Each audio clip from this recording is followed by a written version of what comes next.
quiero presentar el libro que he publicado en noviembre de 2023, que es Diario de Oriente, el primer volumen. Aquí está la portada del libro. Estoy yo aquí pues en el año 1984, ya que el diario comprende los años 84 y 85, delante de un famoso templo budista de Kioto.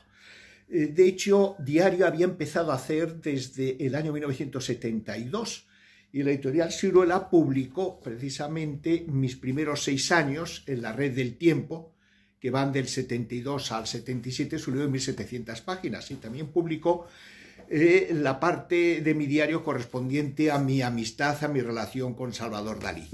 Este último libro tiene una especial particularidad, y es que es mi primer viaje al Extremo Oriente. Concretamente, yo llegué en marzo del 84 a Japón, donde iba a ser profesor en la Universidad de Estudios Extranjeros de Osaka, Osaka Gaikokuji Daigaku, y eso me permitió conocer la vida japonesa. Es verdad que yo ya en mi libro, publicado un año antes, el idioma de la imaginación, dediqué un capítulo precisamente al Genji Monogatari de la señora Murasaki Shikibu. Incluso la Escuela de Arquitectura, unos años antes, había dado clases sobre estética zen.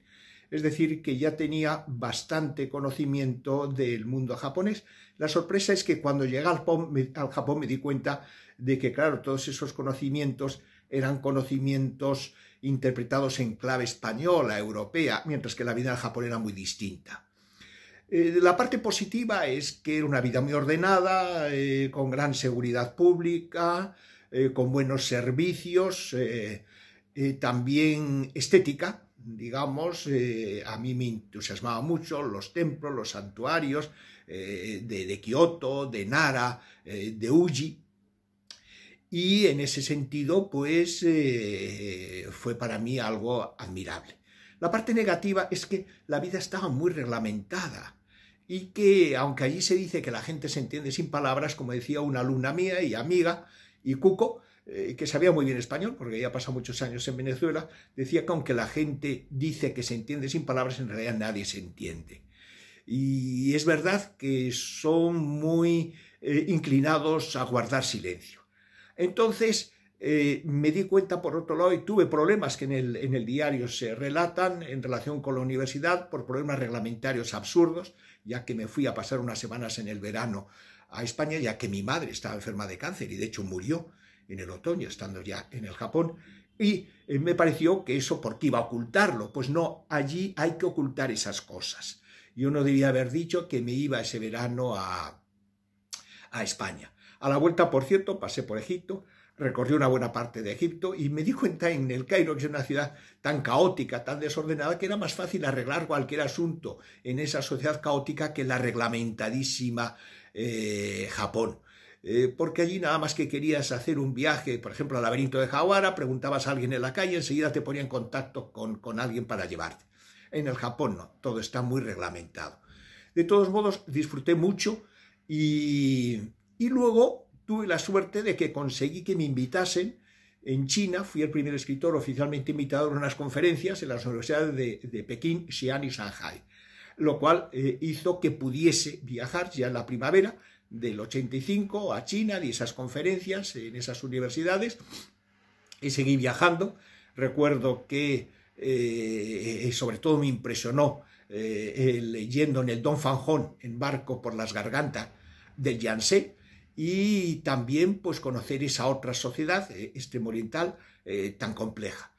Y volví por México. Allí tenía contacto con un poeta nicaragüense, Mejía Sánchez, que me trató muy bien, y después en Puerto Rico pasé también unas semanas muy intensas, pues me hicieron muchas entrevistas, invitado por mi amigo el poeta cubano Luis Cartañá, que ya no está entre nosotros, que es el que me llevó por muchas universidades a dar conferencias, y allí incluso presenté a un preso político, un poeta cubano que había estado 20 años en la cárcel de Fidel Castro, Jorge Valls se llamaba, y me impresionó ver que ese señor que había estado 20 años en la cárcel había pasado 20 años sin vivir el mundo, puesto que en la cárcel no veía ni periódicos, ni veía la radio, ni nada.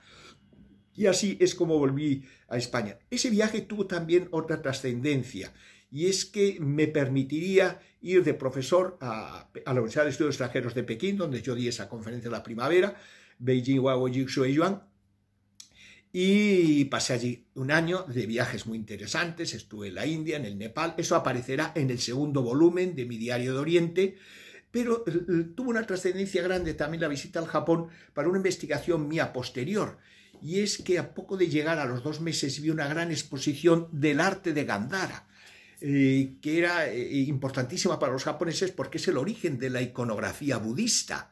Aquí está la portada del catálogo, y esa exposición me permitió ver que había una conexión que yo ignoraba entre el mundo helenístico romano, el mundo mediterráneo y el mundo del Extremo Oriente, gracias al arte helenístico romano de la iconografía budista.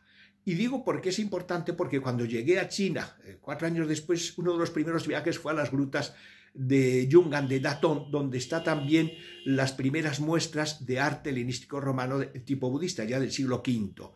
Y eso sería la base de mi investigación a partir del año 1990, más intensa que he hecho nunca, que dio lugar al libro El Círculo de la Sabiduría. El Círculo de la Sabiduría es una obra de 1400 páginas, aquí está, en la que estudio esas conexiones. Por eso digo que en este diario que ahora presento, el de Diario de Oriente, primer volumen, es el comienzo de toda una serie de investigaciones y también de 2 novelas mías, sobre todo de extravíos, y de Musapol, que después se tituló El Juego de las Alas de Salas. Y también fue una manera de conocer otra sociedad, otro mundo, tener otras claves hermenéuticas, interpretativas, y al mismo tiempo estar, digamos, en el centro de lo que podemos llamar la mundialización, la globalización de la cultura. Claro, que estoy hablando nada menos que de los años 84 y 85.